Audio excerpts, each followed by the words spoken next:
patut menjadi hamba Allah dalam segenap aspek kehidupan. Apa saja kita buat mesti di atas konsep menyembahkan diri kita kepada Allah Subhanahu Wa Taala. Karena hati kita setuju. Ada bangkangan? Tak ada bangkangan. Setuju lah dia. Setuju ngangguk lah. Dia mana-mana saya tahu setuju tidak lah. Okey lagi, setuju ke tak? Ngangguk lah. Baru boleh saya seronok apa sikit dah. Bukan saja hati bersetuju menjadi hamba Allah, akal pun menerima, otak kita pun menerima bahawa kita ni patut menjadi hamba Allah. Katakanlah jiran kita hari-hari bagi kita hadiah. Hari ini baginya kita gulai tempoyak, esok baginya kita gulai tocu, lusa baginya kita gulai lemak, tulat baginya kita kari, tonggin dibaginya kita apa? Gula asam pedas. Begitulah hari-hari dibaginya kita macam-macam hadiahnya. Kadang-kadang manggis, kadang-kadang royan, kadang-kadang rambutan, kadang-kadang pelam. Hari-hari dibaginya kita. Apakah kita tidak berterima kasih kepadanya? Ini soalan saya. Apakah tidak kita berterima kasih kepadanya? Apakah kita tidak terhutang budi kepadanya? Kita mesti terhutang budi kepadanya kerana dia baik berbenar. Hari-hari memberi kita hadiah, hari-hari membawa buah tangan kepada kita. Jadi patut ke tak patut kita merasa terhutang budi kepadanya? Itu jiran. Dan benda yang dibaginya pula berkala. Tapi bagaimana dengan Allah Subhanahu Wa Taala dengan kita? Ada tak Allah bagi kita nikmat yang daripada kita lahir sampai sekarang, sampai dah mati, sampai dalam kubur, sampai di syurga, nikmat tu tidak berhenti-henti? Ada tak? Allah bagi kita nikmat mata free of charge pula tu.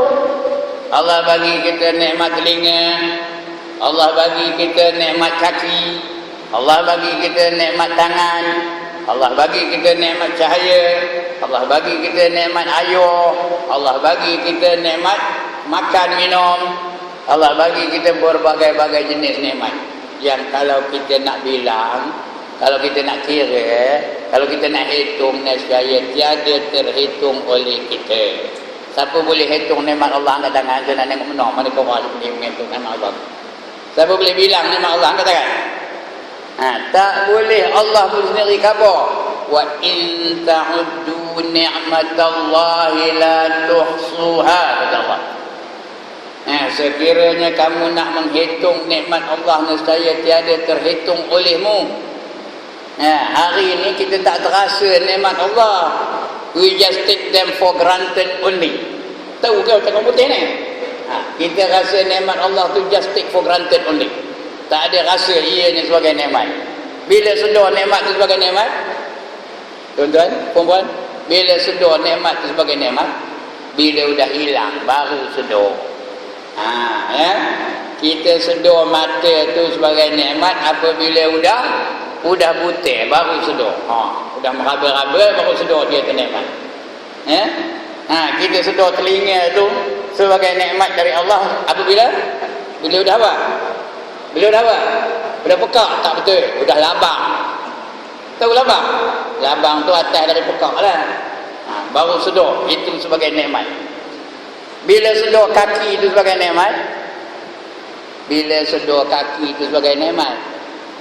Bila udah lumpuh, dah tak lalu berjalan, baru sedar kaki itu sebagai nikmat. Itu sebab orang yang lumpuh tu duduk atas kerusi roda, selalunya di mana tempatnya dalam rumah? Mana dia duduk? Di muka pintu, nengok orang lalu lalang. Mana tu Pak Haji? Ke masjid ke? Pergilah teman dah tak lalu ke ni? Masa tengah lalu tu tak siap.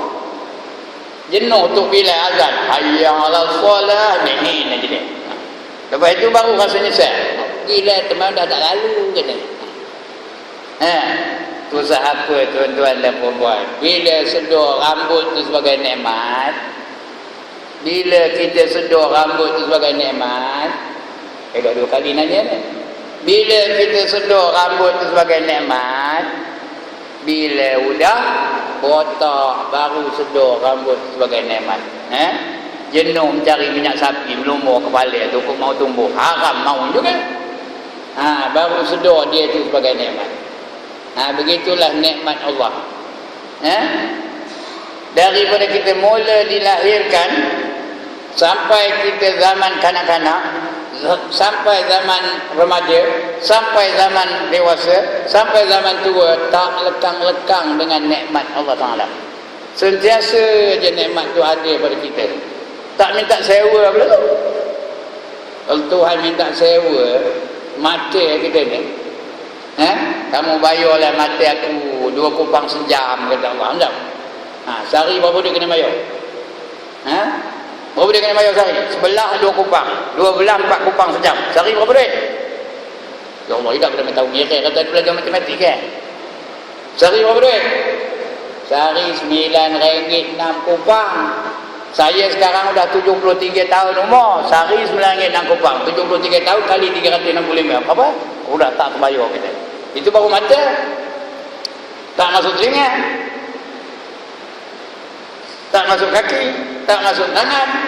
Tak masuk makanan yang kita makan. Tak masuk air yang kita minum. Tak masuk udara yang kita sedut. Tak masuk cahaya yang kita dapat. Matahari ini dan lampu-lampu ni. Semua ini merupakan nikmat Allah Subhanahu Wa Taala. Oleh kerana terlalu banyak nikmat yang kita terima, wajar ke tak wajar kita berterima kasih kepada Allah? Ini soalannya. Wajar ke tak wajar kita menyatakan terima kasih kepada Allah? Wajar ke tak? Wajar. Patut ke tak patut kita berterima kasih kepada Allah? Sebab itu wajib kita berterima kasih dengan Allah. Terima kasih ni bukan kita cakap terima kasih Allah, bukan. Terima kasih ni kita menyembah dia, beribadat kepadanya, menjadi hamba-hambanya. Itu cara kita berterima kasih dengan Allah Ta'ala. Bermaknanya kita setuju menjadi hamba Allah. Otak kita pun terima, akal kita menerima bahawa kita ni patut, wajib, wajar untuk menyembah Allah Ta'ala. Any objection? Ada bangkangan? Tak ada. Jadi katanya kita setuju untuk menjadi hamba Allah. Sekarang ni kita nak jadi hamba Allah lah. Saya nak jadi hamba Allah, tuan-tuan nak jadi hamba Allah, perempuan pun nak jadi hamba Allah. Macam mana? Kita nak jadi hamba Allah? Enggak. Tapi kadang-kadang gagal juga kita menjadi hamba Allah yang sebenarnya. Ada juga ketikanya kita mendurhakai Allah. Ada juga ketikanya kita gagal menjadi hamba Allah yang sebenar-benarnya. Kita menjadi hamba yang lain daripada hamba Allah.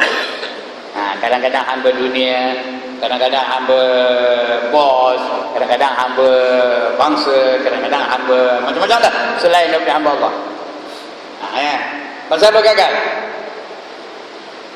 Jawabnya kena cari dalam Al-Quran. Tak boleh jumpa jawabnya kalau kita buka utusan Malaysia, tak jumpa. Kalau buka berita harian tak jumpa. Kena buka Al-Quran. Buka Al-Quran kita akan dapat jawabnya. Kita akan jumpa 2 potong ayat. Yang pertama ayat itu berbunyi, Alam ahad ilaikum ya bani Adam alla ta'budu syaitan innahu lakum aduwwum mubin. Itu ayat yang pertama. Ayat yang kedua kita akan jumpa berbunyi begini, Innan nafsal ammaratum bisu. Innan nafsal ammaratum bisu. Maknanya apa? Ayat yang pertama tadi, Alam ahad ilaikum ya bani Adam. Bukankah sudah aku kaburkan kepada kamu wahai anak Adam? Anak Adam itu siapa? Kita lah manusia ni. Bukankah sudah aku kaburkan kepada kamu wahai anak Adam? Alla ta'budu syaitan. Jangan kamu ikut kata-kata syaitan. Innahu lakum aduwwum mubin. Sesungguhnya dia bagi kamu itu adalah musuh kamu yang nyata. Syaitan tu musuh kita. Musuh tu nyata pula tu. Dari kabur Tuhan ni, tapi kita ikut juga. Sudah dikabur tuan, jangan kamu ikut kata-kata syaitan. Sesungguhnya dia bagi kamu itu adalah musuh yang nyata. Tapi itu juga kita ikut. Ya. Itu sebab kita gagal menjadi hamba Allah. Sebab syaitan itu dia sentiasa memeliarkan hati kita daripada mengingati Allah. Sentiasa mengajak kita supaya lalai daripada mengingati Allah. Dia akan mengacau kalau kita nak buat baik. Ya. Bila nak datang maghrib nanti dia, apa ngajar malam ni? Haji Ibrahim tak payah lah, kan bangun minum itu kan. Ada tak kisah kau itu? Kalau ada itu dari mana tu? Dari syaitan lah tu. Tapi tuan-tuan ni cekal, datang juga. Datang juga, dengar juga. Syaitan dia give up ke? Kejap ni syaitan dia putus asa ke? Agak-agaknya syaitan kejap. Putus asa ke dia? Tak. Dia akan berusaha juga untuk menggagalkan majlis ini. Yang pertama, dibawanya celah. Ada ni, dia tengok di mana orang nak celak mana. Celak bubur tang mana? Celak bubur tang mana tuan-tuan? Tang mata. Mata tak betul ya? Tang mata. Baru betul. Bila kena celak syaitan macam? Tuan, bila kena celak syaitan macam? Mulalah nganggur aja depan ustaz tu. Setuju aja dia cakap ustaz tu. Itu dah kena celak syaitan. Kita tengok. Ada tak yang dah nganggur aja tu? Selalunya fardu ain ubin ini nganggur aja. Itu dah kena celak syaitan tu. Itu yang pertama. Kalau yang itu gagal, dia bawa senjata yang kedua. Dibawanya gincu. Tahu ke gincu? Yang muda tak tahu gincu. Gincu bubur tak mana? Bibio dah pandai, dah kena mana? Gincu bubur tang bibio. Bila kena gincu syaitan dah. Ustaz ngajar depan, dia ngajar belakang. Dia bersembang dengan kawannya Ustaz tu dia benar ngajar. Datang dari Manjung ustaz tu. Ustaz Huri alias tu orang Manjung tau. Dia datang ngajar tuan-tuan. Dari Taman Samudra. Dia ngajar dia. Orang belakang sembang. Ini gelang ni beli di wang kalian. Sedangkan ustaz tu dia benar ngajar. Ustaz Huri alias. Lagi apa? Saya tengok senarai nama ustaz tu. Ustaz Arif Fadilah akan ngajar. Dia benar datang dari Ipoh. Orang ngajar depan, dia ngajar belakang. Kejap ni ada orang itu tak? Saya tengok pelik aja dengan sembang. Kalau tak ada, gagallah syaitan tu. Tak berjaya lah syaitan tu. Bila tak berjaya, agaknya dia frust ke? Dia give up ke? Dia kecewa ke? Tak, dia bawa senjata lain. Apa dia bawanya? Dia bawanya tongkat. Diketuk-ketuknya lutut tu. Diketuk-ketuknya paha. Diketuk-ketuknya siku. Diketuk-ketuknya lengan. Diketuk-ketuknya pinggang. Itu yang mula-mula sila, betul selemput, betul sila balik, betul selemput balik. Tengok depan ni kan? Mula sila, betul selemput, betul sila balik, betul selemput balik. Pasal apa? Pasal dia lenguh kena lutut kita tu. Dia lenguh kena paha kita tu. Dia lenguh kena pinggang kita tu. Lama-lama dia pun bangkit. Dah tak tahan. Nepuk perut tu. Nepuk perutnya. Bahasanya sakit perut tu. Dia pun keluar. Bila keluar dia ambilnya motor tu disuruhnya keluar tu. Tak ada start dulu tau. Disuruhnya. Sampai dia ke pagar tu. Pintu pagar tu lah. Dia pun start. Kabut balik. Tengok depan ni. Ada tak? Berjaya ke tak syaitan? Ini kerja syaitan. Menggagalkan usaha baik kita untuk mengingati Allah. Memang syaitan itulah kerjanya. Iblis tu hobi tu. Diketuai oleh Iblis. Memang hobi tu. Dia minta dengan Tuhan, ya Allah, ya Tuhanku, panjangkanlah umur aku. Kenapa? Kerana aku nak menyesatkan anak-anak Adam. Aku nak menyesatkan manusia-manusia dari mengingati kamu. Allah kabulkan. Dipanjangkannya umurnya. Tapi kata Allah, kamu tidak akan berjaya menyesatkan anak-anak Adam yang beriman dan beramal soleh. Yang lain berjaya kamu sesatkan. Pasal Iblis tu marah benar dengan manusia.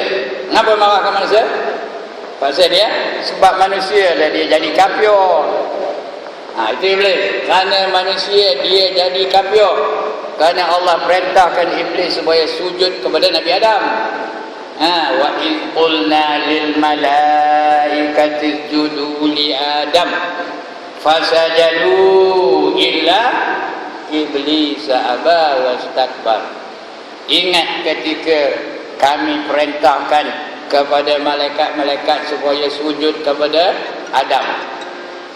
Fasajadu, semuanya sujud, illa iblis, melainkan iblis. Bila dia tak nak sujud, terus dia jadi kafir. Keluar daripada syurga. Maka dia berazam nak menyesatkan anak Adam ni sampai hari kiamat. Dulu saya dah cerita dekat nak mati, ingat tak? Ada dah tajuk mati, saya cerita dulu. Dekat nak mati tu, salah satu daripada godaan yang dihadapinya ialah tipu daya iblis, tipu daya syaitan. Soal lupa itu bukanlah salah saya dah kabur sini. Dan lupa bukan salah saya lah, saya dah kabur. Itu salah satu dia, nak mengkafirkan semua anak Adam. Itu kerja dia. Itu dia marah benarkan manusia ni. Dia nak cuba mengkafirkan anak Adam, mengkafirkan manusia supaya manusia tak ingatkan Allah, tak ingatkan Allah Taala. Itu kerja dia, kerja iblis. Itu satu musuh kita tu. Yang kedua musuh kita ialah hawa nafsu. Innan nafsala ammaratum bisu, kata Allah. Sesungguhnya hawa nafsu itu sentiasa mengajak kepada kejahatan. Memang nafsu tu Allah jadikan dia makhluk yang jahat. Tuan-tuan boleh semak dalam kitab Hikam, ada di situ cerita hawa nafsu. Mula-mula Allah jadikan akal. Sudah Allah jadikan akal, Allah tanya, Allah perintahkan akal, wahai akal, ke depan kamu, dia pun ke depan. Ke belakang kamu, dia pun ke belakang. Ke kiri kamu, dia pun ke kiri. Ke kanan kamu, dia pun ke kanan. Itu akal. Dia sentiasa patuh kepada sesiapa yang berkuasa padanya. Kemudian Allah tanya akal tu, wahai akal, kamu siapa, aku siapa? Allah tanya. Kamu tu siapa, aku tu siapa? Kata Allah. Akal menjawab, kamu Tuhan, aku hamba, kata akal. Dia tunduk patuh kepada Allah Taala. Lepas itu Allah jadikan nafsu. Allah jadikan nafsu. Allah perintahkan nafsu tu, wahai nafsu, ke depan kamu, kata. Nehin aja nafsu. Tahu ke nehin? Ya Allah, dia minta kerti ke nehin. Apa kata nehin? Nyadin aja. Tu nehin, nyadin aja, tak siur dia. Lantaklah, saya orang Kampung Gajah, ke mana saya pergi pun saya ikut slang Kampung Gajah lah. Kau main faham ke tak faham tu lantak. Nehin aja nafsu tu, tak nak ikut. Ke depan kamu, nehin lagi. Ke kiri kamu, nehin lagi. Ke kanan kamu, nehin lagi. Lepas tu ditanya, wahai nafsu, siapa kamu, siapa aku? Apa jawabnya? Kamu, aku lah, kata nafsu. Punya lah punya lah sombong, punya lah ego. Itu nafsu ya. Dimasukkan dalam neraka 100 tahun. 100 tahun tuan-tuan. Bukan setahun ya, 100 tahun. Bukan 5 tahun, 100 tahun. Lepas itu keluar dari neraka. Keluar dari neraka. Tanya balik, wahai nafsu, siapa kamu, siapa aku? Tahu apa jawabnya? Kamu, aku lah. Punya, udah 100 tahun dalam neraka tu. Biut lagi, tahu ke biut? Allah tak tahu dalam biut. Stubborn, degil. Masuk lagi neraka 100 tahun lagi. Dah berapa tahun masuk neraka? 200 tahun. Keluar dari neraka lagi. Dikeluarkan dari neraka. Tanya balik, wahai nafsu, siapa kamu, siapa aku? Aku, kamu lah. Udah 200 tahun dalam neraka tu. Itu juga jawabnya. Degil ke dah tu? Stubborn ke dah tu? Biut ke dah tu? Itu neraka ya. Bukan neraka apa? Ini nafsu. Masuk lagi 100 tahun dalam neraka dengan segala azab-azab. Dia bukan masuk saja tau, dengan azab-azab neraka tu. Dengan dibakarnya, dengan dipukuhnya, dengan dibedainya, dengan dibalunnya dalam neraka tu. Dipatuh ulur macam-macam lah. Seksa dalam neraka tu. InsyaAllah lah akan cerita bab neraka. Akan datang dah malam ni ya. Dalam 6 bulan lagi akan cerita bab neraka. Bulan sudah saya kata 6 bulan lagi. Tapi panggil dia juga boleh ni. Tanya lagi, wahai nafsu, siapa kamu, siapa aku? Apa jawab nafsu tu? Baru dia selenda. Tahu ke selenda? Ya Allah, tak tahu selenda. Bukan minyak selenda. Apa selenda? Ngaku kalah, I give up, kata nafsu tu ya. Kamu Tuhan, aku hamba. Inilah yang dimasukkan dalam badan kita. Every one of us ada nafsu tu. Ya? Nafsu tu ada 7 peringkat. Satu, yang pertama yang paling teruk, nafsul ammarah. Yang kedua, nafsul lawamah. Yang ketiga, nafsul mulhimah. Yang keempat, nafsul mutmainnah yang saya baca ayat tadi ya. Yang kelima, nafsul radiyah. Yang keenam, nafsul mardiyah. Yang ketujuh, nafsu kamilah. Ini yang dimasukkan dalam diri kita. Ya. Sebab itu kita gagal menjadi hamba Allah yang sebenarnya. Kerana ada 2 musuh yang sangat hebat, 2 musuh yang sangat dahsyat, 2 musuh yang sangat ketir, sentiasa mengancam kita, sentiasa menggoda kita, sentiasa memesongkan kita daripada mengingati Allah. Syaitan menakut-nakutkan kita. Kamu jangan ikut Islam benar. Nanti kamu ikut Islam benar, dikatakannya kamu tu pelampau, dikatakannya kamu tu ekstremis, dikatakannya kamu tu ortodok, dikatakannya kamu tu anti kemajuan. Lebih-lebih lagi sekarang ni dikatakannya kamu tu pengganas. Macam udah gagal menjadi hamba Allah yang benar. Kadang-kadang pakai biar udah takut dikata orang pengganas. Itu koja hawa nafsu. Ini syaitan koja, bukan hawa nafsu, ya koja syaitan. Sentiasa membisik-bisikkan ancaman-ancaman, ugutan-ugutan kalau kita melaksanakan Islam sepenuhnya. Dalam umum itu juga, kamu terus salah pakai tudung, orang kata dia kamu tu ustazah, suruh dia kamu mengajar, apa kamu nak mengajar, tak tahu. Orang lelaki betul, jangan pakai jawabah, jangan pakai sahabat. Orang suruh dia kamu jadi imam, kamu tak kerti, tak betul. Udah gagal dia pakai jawabah, pakai sahabat. Bagi orang yang dah pakai, dah pandai jadi imam, tak apalah. Takut-takut first time jadi imam. First time jadi imam, baca kuliah, tak mau habis-habis. Itu yang takut tu. Qul ya ayyuhal kafirun la a'budu ma ta'budun wa la antum 'abiduna ma a'bud wa la ana 'abidun ma 'abadtum wa la antum 'abiduna ma a'bud wa la ana 'abidun ma 'abadtum wa la antum 'abiduna ma a'bud. Itu menung kejap. Wa la ana 'abidun ma 'abadtum wa la antum 'abiduna ma a'bud. Menung lagi. Wa la ana 'abidun ma 'abadtum wa la antum 'abiduna ma a'bud. Tak jumpa-jumpa apa? Tak jumpa-jumpa apa? Lakum dinukum tak jumpa-jumpa.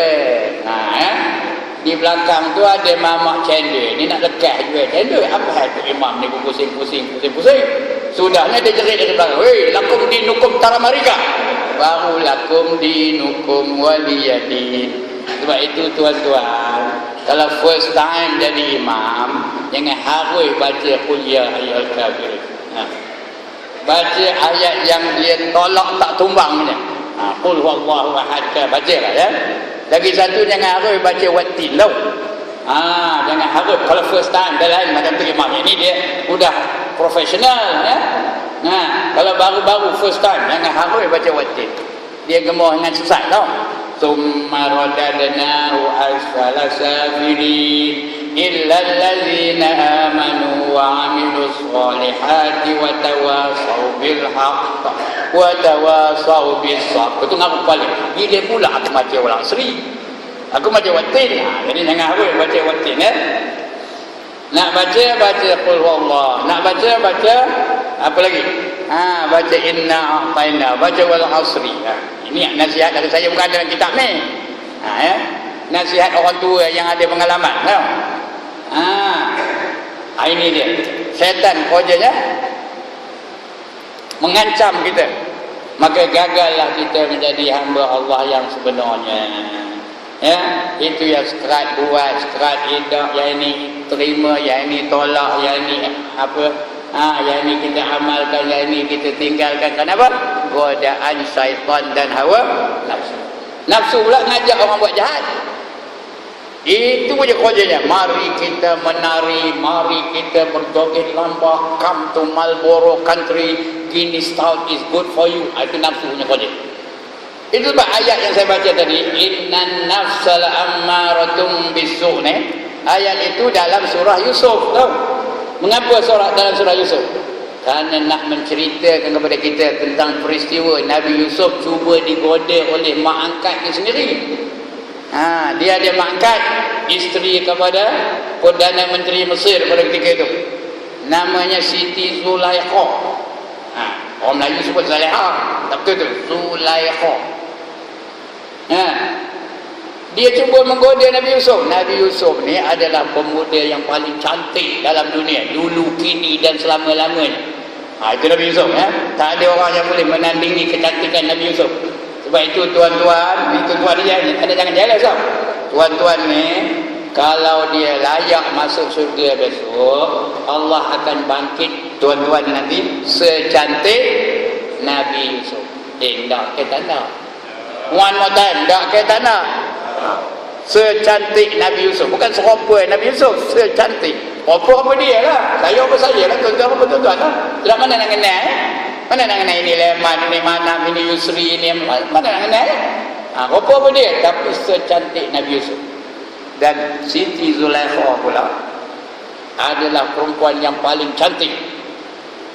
Paling cantik Siti Zulaikha lah, dulu, kini dan selama-lamanya. Dia cuba goda Nabi Yusuf. Nabi Yusuf tu anak angkat dia. Itu sebut dalam Quran tu. Wa ghallaqatil abwaba wa qalat haytalak, kata Allah dalam Quran ya. Dia menguncikan pintu dari dalam lalu memanggil haytalak, marilah Yusuf. Kita lebih kurang ya. Dengan panggilan yang sungguh memberahikan, sungguh menggiurkan, sungguh yang menawan, cara yang termanja kepada Nabi Yusuf. Agak ni acuk. Ada kau Nabi Yusuf ni? Dia manggil Yusuf acuk. Ada kau Nabi Yusuf kan, katakan? Tak ada. Ada ni segan dengan buah dia Nabi Yusuf kan? Marilah bang cuk. Agaknya begitulah. Tapi Yusuf ni dia nabi lagi rasul. Dia tak termakan dengan godaan perempuan seperti Zulaikha. Dan tuan-tuan dan puan, jangan sangka Zulaikha ni perempuan murahan ya. Dia bukan perempuan murahan. Dia adalah perempuan solehah. Tetapi ketika dia dikuasai oleh hawa nafsu, dia lupakan diri dia. Itu yang dia cuba goda anak angkat tu. Dia lupa diri dia. Dia lupa bahawa dia itu seorang wanita solehah, seorang wanita yang berpangkat. Lalu cuba menggoda kerana Udah terpengaruh dengan hawa nafsu. Maka Nabi Yusuf bila dengar apa itu lari. Itu Nabi Yusuf lah. Kalau kita belum tahu lari lagi ya. Kalau saya panggil apa? Wa ghallaqatil abwaba wa qalat haytala, marilah bang Ibrahim. Tahu lah kalau saya lah. Tapi Nabi Yusuf lari tahu. Lalu dia hentak dari belakang. Begitulah dia dah diruntun oleh hawa nafsu. Ditarik baju dari belakang sampai koyak baju Nabi Yusuf tu. Begitulah ceritanya. Malulah Siti Zulaikha. Betul, heboh lah. Heboh satu negara. Siti Zulaikha cuba goda Nabi Yusuf. Macam mana gaya ni? Kata Siti Zulaikha. Dah malu benar Siti Zulaikha tu. Orang mesti tengok Zulaikha tu. Perempuan murahan, perempuan sundan, macam-macam dah. Orang Mesir tu kata dia. Lalu dia buatnya satu jamuan. Jamuan apa? Jamuan perdana. Tahu jamuan perdana? Dipanggilnya isteri-isteri pembesar datang ke istana dan dia jamu mereka itu dengan buah-buahan yang boleh yang mesti dikupas. Nak makan buah tu mesti dikupas. Rambutan tak ada. Rambutan boleh kopi gitu aja. Ini yang mesti dikupas kulitnya. Apa buahnya entahlah. Tu di istana apa? Nabi di istana Perdana Menteri Mesir pada ketika itu. Maka dipanggillah isteri-isteri pembesar tu. Bila sampai masanya, dia jemputlah puan-puan, orang perempuan belakang ya. Puan-puan dipersilakan menikmati jamuan yang ada di hadapan puan-puan ini. Mereka pun ambillah buah-buahan tu. Kerana ambil pisau. Sebelum itu diperintahkan pisau tu supaya ditajam, diasah tangan tajam. Dia ambil pisau, ambil buah-buahan tu, kupaslah. Pelam ke, apa yang boleh dikupas? Pelam ke, beting ke, apa-apa lah yang boleh dikupas. Dengan pisau yang sangat tajam. Masa itulah Siti Zulaikha panggil Nabi Yusuf. Lalu je dia akan dewan. Macam dia dah ke sana, lalu one way. Tahu one way? Bukan posing gini, posing gini. Tak ada. Satu hala dia. Lalu je. Bila semua perempuan tu tengok Nabi Yusuf, semuanya terpesona. Tahu kerti terpesona? Khayal, tak sedarkan diri. Selalu mereka kata, in hadza illa malakun karim, kata dia. Ini bukan orang, ini adalah malaikat yang sangat mulia, kata dia. Sudah tak sedarkan diri. Kerana terlalu handsome Nabi Yusuf. Sudah lalu dia dah habis. Zulaiha tanya perempuan tu. Puan-puan cuba tengok jari puan-puan. Apa terjadi kepada jari-jari puan-puan? Demo pun tengok. Tengok apa? Ada yang sompih, ada yang berdarah, ada yang luka, ada yang putih pun ada. Tak sedar dia tu. Kenapa? Asyik melihat Nabi Yusuf. Betul tak? Tak sedar jari tu. In hadza illa malakun karim. Tak sedar putih. Itu cerita Quran ni yang bukan lembut tau. Baca dalam surah Yusuf. Ya. Begitulah apabila nafsu itu berkuasa. Kalau dia boleh terkena kepada Siti Zulaikha, tak boleh ke kena kepada kita? One more time. Kalau Siti Zulaikha pun terhapus, terpengaruh dengan hawa nafsu, tak boleh ke kita ni terpengaruh dengan hawa nafsu? Lagi senang nafsu itu nak menggoda kita. Jadi sebab itu kita gagal menjadi hamba-hamba Allah yang sebenarnya. Okey, tuan-tuan. Sekarang ni semua setuju nak jadi hamba Allah tak? One more time. Nak tanya kita, sana setuju tak? Ngangguk lagi saya nampak dari sini. Ngelin je ngangguk. Setuju tak nak jadi hamba Allah? Tak nampak ngangguk pun? Setuju ke tak setuju? Kalau ngelin, tak setuju, ngelin je. Ya? Setuju ke tak setuju menjadi hamba Allah? Setuju.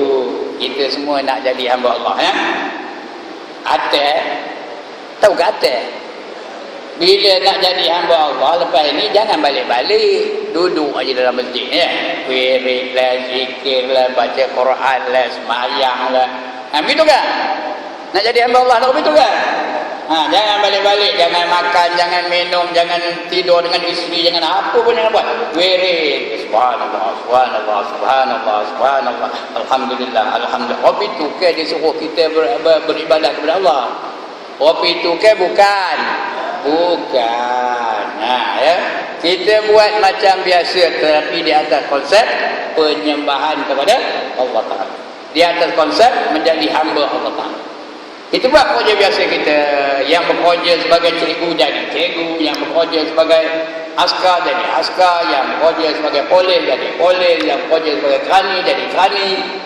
Tapi ikut kaedah yang dibenarkan oleh syarak. Jadi tuan-tuan dan puan malam ni kena faham, ibadah tu ada 3 jenis. Ni ingat betul. Ibadah tu ada 3 jenis ibadah dalam Islam. Kumpulkan sekali-sekali itu diklasifikasi kepada 3 bahagian. Yang pertama namanya ibadah khusus. Khosat wawsat, khusus. Ataupun khas. Tak nak sebut khusus tu, khas, beribadah khas. Ibadah yang tertentu, yang terpilih, khusus. Iaitu perkara-perkara yang bersangkut dengan rukun iman yang 6 dan rukun Islam yang 5. Itu namanya ibadah khusus. Yang ini wajib dipelajari. Rukun iman dan rukun Islam tu wajib dipelajari, wajib difahami, dan wajib diyakini. Ada 3 cara kita mengendalikan rukun iman dan rukun Islam. Wajib dipelajari. Kita wajib ngaji bab Allah, percaya rukun iman yang 6 tu wajib. Rukun iman 6 perkara. Pertama, percayakan Allah. Kedua, percayakan malaikat. Ketiga, percayakan Rasul. Keempat, percayakan kitab. Kelima, percayakan hari kiamat. Keenam, percayakan qadar dan qadar. Qadar dan qadar. Wajib tu. Wajib kita belajar tu. Kalau belum belajar, pastikan belajar. Kalau tidak, esok ditanya di malaikat dalam kubur, apa nak jawab? Allah tak kenal. Tuan-tuan dia berpejam-pejam mata. kalau malam ni padam salah seorang dari kita padam malam ni, esok boleh ke tidak jawab soalan munkar dan nakir? Ya. Kalau tak belajar ataupun kalau belajar dia kena celak iblis, betul? Dia belajar ke tapi dah kena celak, betul? Dah. Ya. Agak-agak boleh jawab kan? Bila dia tanya, "Marah buka?" Entah tidak teman tahu. Tu bagi dia malaikat, jadi wajib dia belajar. Belajar tu bersungguh-sungguh ya sampai dapat. Yang kedua, wajib dia faham. Wajib dia faham. Yang dia belajar tu dia faham. Faham apa dia? Tauhid rububiyah. Faham apa itu tauhid uluhiyah. Faham apa itu tauhid al-asma. Faham apa itu tauhid as-sifat. Itu 4 jenis tauhid itu kena faham. Itu baru mengenal Allah tu. Yang kedua, beriman dengan malaikat. Wajib percaya malaikat tu ada. Sekarang ni ada tak malaikat ni kiri kanan? Ada tak? Wa inna alaikum lahafizin kiraman katibin ya'lamuna ma taf'alun, kata Allah. Ya, sentiasa di sisi kamu ada 2 orang malaikat, namanya kiraman dan katibin. Ya, dia tahu apa saja yang kamu buat. Ada ni, keliling kiri kanan kita ni ada. Bawa kamera digital tahu. Bukan kamera ini kamera ni tahu. Tapi kamera digital bawanya. Orang ni ngantuk. Esok ada gambar di akhirat. Orang ni sembang, esok ada gambar dengan sembang. Orang ni nyongok ustaz dari jauh. Ada gambar di akhirat. Faman ya'mal misqala dzarratin khairan yarah lagi. Wa man ya'mal misqala dzarratin syarran yarah. Jadi wajib difahami. Yang ketiga, wajib diyakini. Ini tiga perkara kita kena dalam rukun iman yang 6. 3 perkara kena buat. Pertama, wajib belajar. Siapa belum belajar nanti iman taklid lagi namanya. Dulu dah kita cerita bab iman kan? Iman taklid ada tak? Soal lupa itu lain pasal. Ngan siapa nyuruh lupa? Iman tu iman taklid, iman ekor-ekor, iman ikut-ikut aja, bukan iman sebenar-benar. Kalau tak belajar, tanya apa dalil Allah tu ada? Ada. Tak ingat ke dulu? Mak kata ada lah, ustaz kata ada lah. Iman taklid namanya tu. Itu tak sah lagi iman macam tu. Jadi wajib dipelajari, wajib difahami. Ya. Yang ketiga, wajib diyakini. 100% nak yakin dah. Tak boleh ada sikit aja tak percaya, tak boleh. Mesti 100%. Jangan ada syak, jangan ada zon, jangan ada waham. Mesti 100% percaya. Itu ibadah khusus. Kalau belum ngaji bab iman, kalau belum ngaji bab akidah, pastikan ada pelajaran bab akidah. Soal orang tak datang tu lain biasa.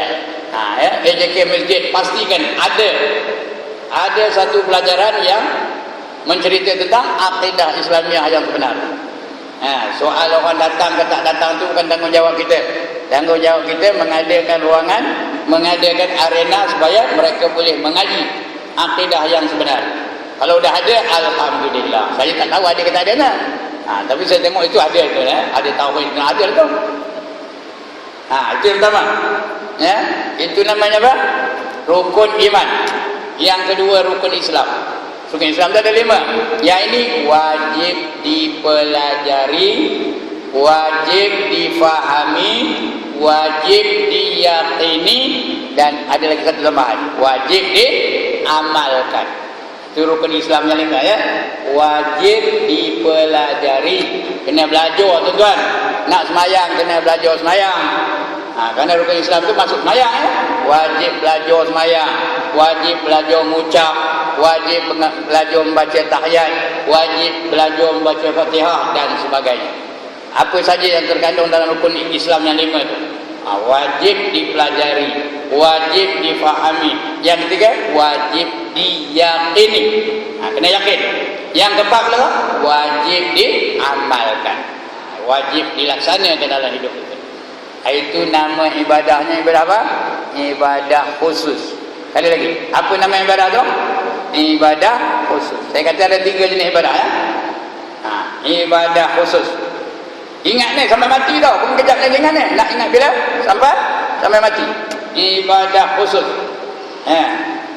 Yang kedua namanya fadailul a'mal. Itu ibadah. Ada 3 jenis ibadah ya. Yang pertama tadi ibadah khusus. Yang kedua fadailul a'mal. Ya, fadailul a'mal. Dah 3 kali sebut. Tak sebut yang 4 kali. Fadailul a'mal. Kalau tak dapat juga yang benar-benar pun ya.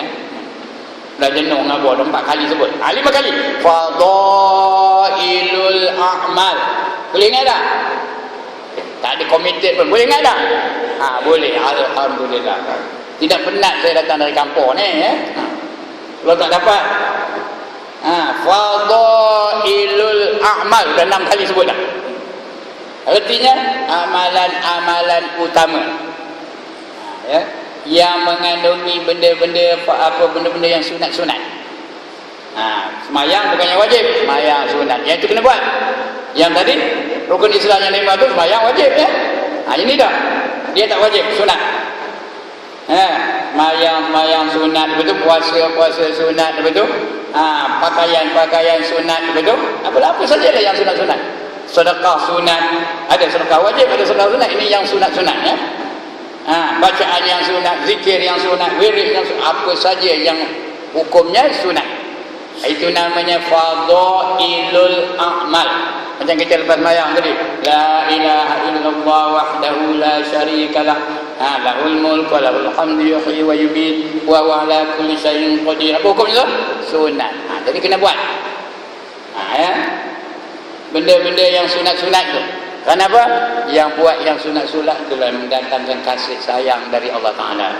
Ya, dalam hadis Qudsi, Allah ada sebut, bukanlah hamba itu dikira baik kalau dia hanya melakukan yang wajib-wajib saja.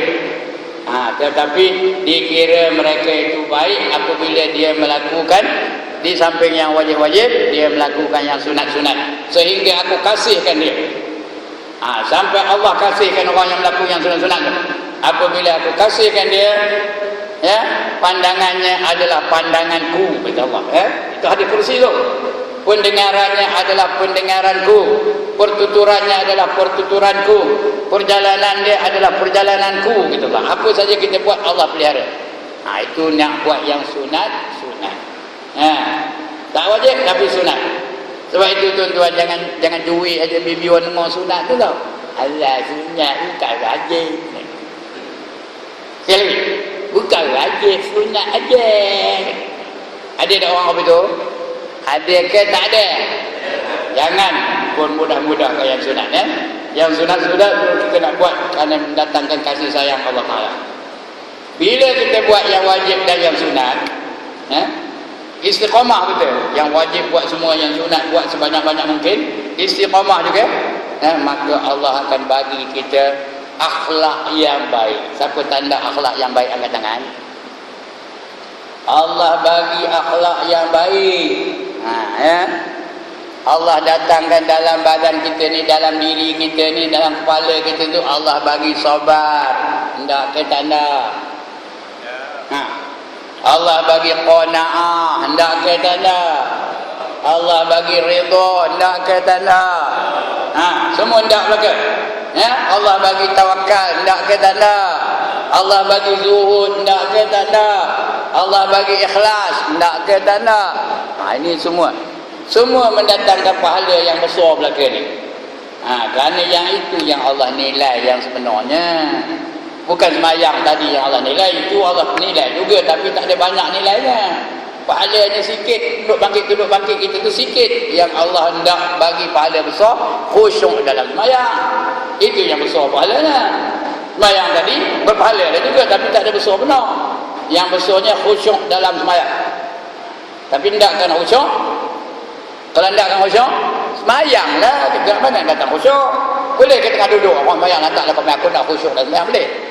Kena semayang juga, kena buat. Baru dapat pahala khusyuk. Pahala khusyuk tu apa? Sudah saya bacakan bulan sudah. Qad aflahal mu'minuna allazina hum fi salatihim khashi'un. Beruntunglah orang-orang yang beriman yang mereka itu khusyuk di dalam sembahyang mereka. Itu yang Allah nilai, khusyuk dalam sembahyang, sabar kita apabila ditipu ujian oleh Allah Ta'ala, ya, zuhud kita dengan dunia, ikhlas kita dalam beribadat. Itu yang besar pahalanya. Dalam hadis Rasulullah sebut, ya, Inna Allah la yanzuru ila suwarikum wa amwalikum walakin yanzuru ila qulubikum wa a'malikum, kata Allah. Nah, sesungguhnya Allah tidak melihat rupa-rupa kamu yang cantik. Itu Allah tak tengok pun. Kerana dia menjadi kita lantak cantik mana-mana pun. Lantaklah cantik Miss Universe sekalipun, Allah tak heran pun, tak ada tengok dia Allah. Kerana dia yang menciptanya. Semayang yang cantik, bacaan yang bagus, semuanya baik, ya. Allah tak nilai sangat itu. Nilai juga tapi tak nilai sangat-sangat. Bacaan yang bagus, gerak-gerik yang cantik, tak nilai pun. Pakaian yang elok, pakai jubah, pakai sorban, Allah tak nilai sangat pun. Yang Allah nilai ialah hati-hati kamu. Walakin yanzuru ila qulubikum, yang menjadi